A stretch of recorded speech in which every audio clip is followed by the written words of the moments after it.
Before we get into all the fun and banter that this edition of the FA show offers, let's start by testing your football knowledge, your African football knowledge, as well as what you know about the current CHAN champions. In today's trivia question, Morocco won their record third CHAN title. Which years did they win their other two titles? I'll be giving you the answer to that later on the show as usual. But for now, let's continue our celebration of our queens, our August celebrations that is, and welcome the queen of the moment, Jessica Chidima. Jessica, welcome to the show.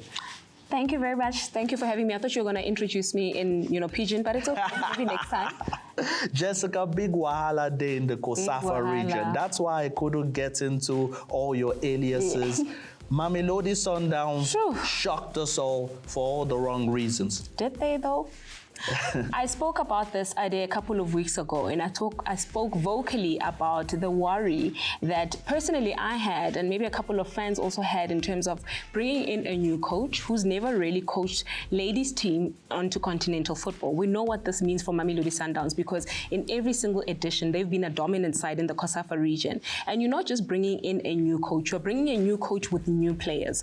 The core players like your Zanele Madonzelas, your Andisiwe Mkoyi, your Lorato, Lelona Daweti wasn't there, and Lelona is a player that we know she really dominates in this kind of space. So your core players that have been dominant and understand the intensity of this game at that level were not part of this squad.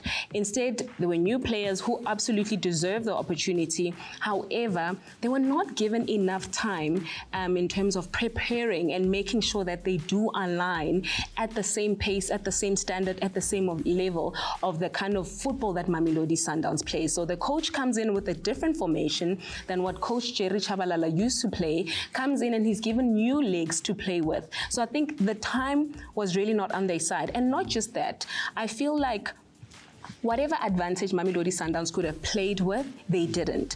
I want to make an example with a player called Katlego Malebana. We know Katlego Malebana as a player who has, represented South Africa on a national team space.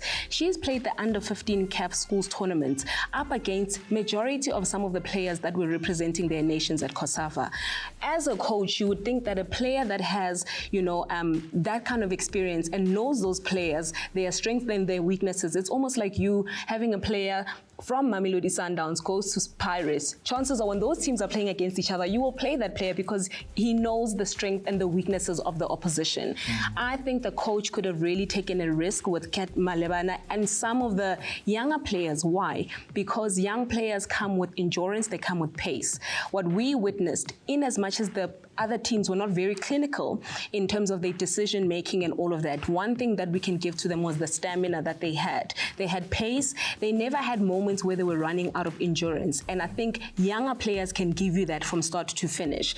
I know that he was trying to keep the pieces of experience because experience does play a vital role, but I think majority could have been, those young players. And I mean, play the game, let's play it by ear. And I don't think that had happened. Okay, well, let's hear what the coach of Mamelodi Sundowns Ladies had to say about the game and much more. Have a look at this. Yeah, I think we're really poor today. If we are honest, we're really a shadow of ourselves. We're not. There was no fluidity in our play. We could not control the ball. We kick long balls. But yeah, we understand sometimes we are not able to play how you want, and it's football. We accept that. But again, I just think the better team won here today. They wanted it more. They ran, they fought for everything, They dominated the second balls, They made all the 50-50 situations, 60-40 in their advantage. They brought more fight. And I think, we didn't deserve to win here today. Jessica, do you agree with him? Listen, I think it's a tough one for Coach Godfrey, to be quite honest with you. I think there's a lot that's weighing for him. These are big shoes to fill, you know. New coach came in when the train was already moving. Having to now come into this and perform, maintain the results that we know Mamelodi Sundowns always delivers is a very difficult job for him. I know that he is really trying his best.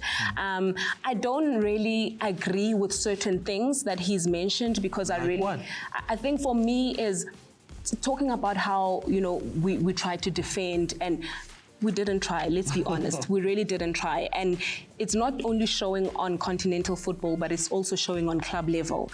You know, we are seeing Mamelodi Sundowns sitting with the point difference between TS Galaxy, who's really coming in and firing, and we've never seen that in the league. Mamelodi Sundowns has been a team that would win the league, you know, halfway through with no competition from any other teams, you know, unless it's a UWC there and there, but it's always a dominant team. But currently, as it is, even on domestic league football, I think we are just not defending.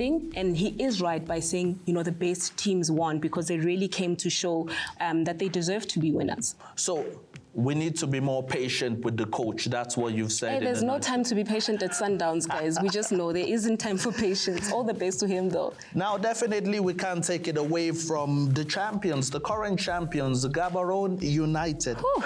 Gaborone United. Gaborone United. Yes, so how have this team evolved? How have they improved to you? Absolutely deserving side, in my own opinion, Ade. You know, in the last edition, there were runner-ups, and I think this is a team that proved that, you know, we've done our homework. We know what didn't work in the last edition, and this time around, we are going to go for the win, and they did.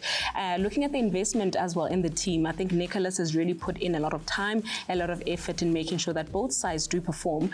For those that don't know, Gaborone United actually has a main representing team, which is dominant in the domestic league, as well as Gaborone United, the ladies side. So I think the investment that goes into the team definitely proves that they deserve these results. Let's look at some of the players that have been, you know, a talking topic in the running of this. It's players that are playing in the national team for Botswana, and I absolutely think this side definitely deserves to walk away with that win.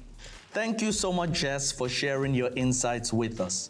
We have just seen 63 goals scored over 15 matches. That's an average of 4.2 goals per match, and it is heating up with these qualifiers. Next week, we're going to be touching on the UNAF qualifying tournament currently being held in Tunisia across cities of Sousse and Monastir. After the break, we'll be talking about what went down in the CHAN finale. Stay tuned.